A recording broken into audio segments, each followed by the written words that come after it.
I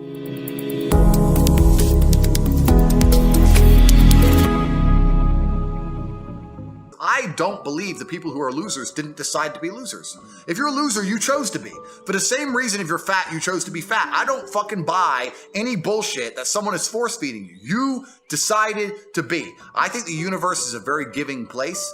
I think that God is very giving. I think that in reality, objective reality, if you truly try your best, you'll get it. I've yet to meet somebody, maybe you can correct me, who eats right, goes to the gym every day, and trains as hard as they could, who is not in fantastic shape. I've never seen it. It's like, so the only people who aren't in fantastic shape are the people who decided not to do those things. So they decided. So I don't feel sorry for them. I'm done having pity with people. I'm done fucking sitting there going, oh, doop-de-doo. No, you decided to be a fucking loser. So your life's shit. So you're depressed. Good. That's what you decided to pull from the universe. I decided to pull the absolute opposite. Self-accountability is truly terrifying to a loser who knows they'll always be a loser.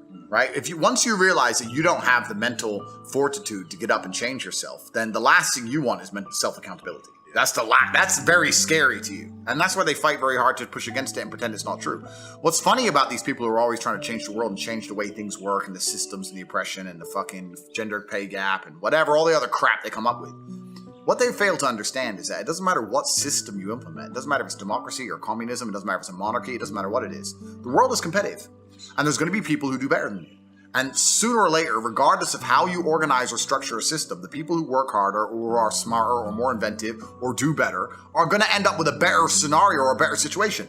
If you try and construct a society where that's literally impossible, then society fails. So even inside of communism, the people who ended up higher members of the party, or the people who ended up owning the factory, or the people who ended up finding a little black market thing on the side, or the people who lived a better life in communism were the hustlers, were the ambitious people, were the hardworking people. They're the ones who managed to find a way to get blue jeans in or a Michael Jackson CD or whatever it was and make some money. So it doesn't matter what system you construct. If you are a lazy loser, you're going to still be at the bottom of the totem pole because there's going to be people like me. I'm destroying you in capitalism, and I will promise you, as God is my witness, I would destroy you under communism just the exact fucking same. Because I'm smarter than you, and I work harder than you, and that's who I am as a man. I will always beat you. So it doesn't matter what system you try and put together, the winners are going to win, and the losers are going to lose. So a lot of these people who are so obsessed with trying to change the system as if it's going to give them a fighting chance, no, because the world is competitive. It's player versus player. A lot of people don't understand that. Every single thing of value that you want, the reason it has value and the reason you want it is because other people want it.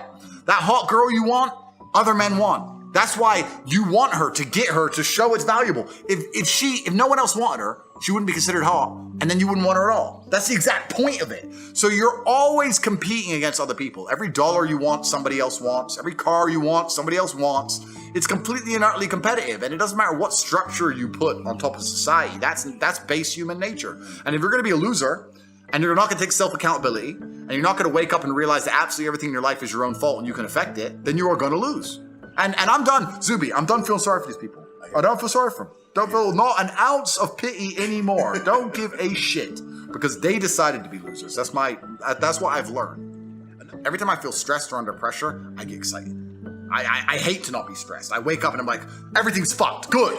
Yes. Like that's just how I am, right? But it's how you adopt. It's how you look at the problems and how you use them to fuel you. So the question was, what's the problem for the average man today? What's the biggest problem? I think there's a whole host of problems. But what you have to do is frame it inside of your mind and understand that all of those problems are going to allow you, give you the fuel and the unlimited motivation that you need to become a successful and beautiful individual if you frame it in the right way. If you take a man and give him a life shielded from problems and he never has any to face, I guarantee you he's terrible at being a man. The best men in the world have gone through shit.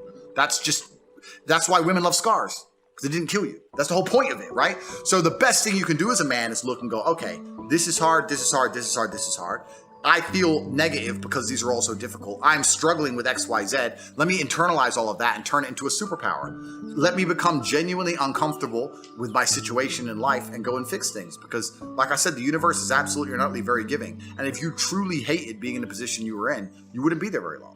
So I think that the number one problem with the world today and the biggest problem that men face isn't the problems themselves. It's just the way that they are been taught to mentally frame issues. People think when bad things happen to them that somehow they're a victim to the universe and bad things only happen to me and this is so terrible. They don't understand that bad things happen to everybody, and the most successful person you know had all those probably Maybe even worse. At least the same bad things happened to them. They just framed it differently and used it. That's the difference. So I don't pray for an easy life. I pray for a life of difficulty that allows me to become a better and better person. I pray to become more competent to handle problems. I pray to put myself in a position where if the mass media machine attempts its very best to destroy my life, I can laugh and smile from my villa in Dubai. This is who I pray to become. I don't pray that nobody hurts me. I pray to be able to fight. So it's just a different mentality. I get asked all the time, but what do you feel? Or what about happiness or depression? That doesn't even, how I feel doesn't cross my mind. I don't know how else to explain it. There are days where I'm pissed off or sad or happy. It doesn't cross my mind. It's just like, I woke up, whatever mood I happen to be in, I have things I need to do. It's a busy day. Zuby's here soon. I need to go training before he gets here. I had a meeting with the bank at 7:15 a.m. I have shit to do. Like, I didn't cross my mind if I was happy, sad, excited. I just had to work. So I think my mental model, to a degree, I'm certainly not a person who doesn't feel emotions, because we're all human. I certainly do. But I've never prioritized them in any regard. I haven't built a mental model that affects, I haven't put them in the middle of my mental model and then affected my actions based on how I feel for each one. It's absolutely and completely the opposite. I would love to do a podcast on a day where I'm particularly sad and a podcast on a day where I'm particularly happy, and I guarantee you wouldn't be able to tell the fucking difference. So that's what allows me to be competitive, right? Because if you're competitive, if you want to be the most competitive predator on the planet, you have to be able to hunt in the day and the night. You have to be able to do both. You have to be able to perform when you're happy and sad. You can't only be able to perform when you're happy. You can't only go to the gym when you're motivated. You can't only be a competent person when your life's going well, because when your life's not going well, you're no longer competent. Then you're going to lose to people like me. And it's player versus player. If you're the kind of person who can only do well when you're happy and you're competing against someone like me who can do well all the fucking time, guess what? You lose. So my mental model, the answer is most of my opinions are just based around constructing a mental model that allows me to be brutally competitive.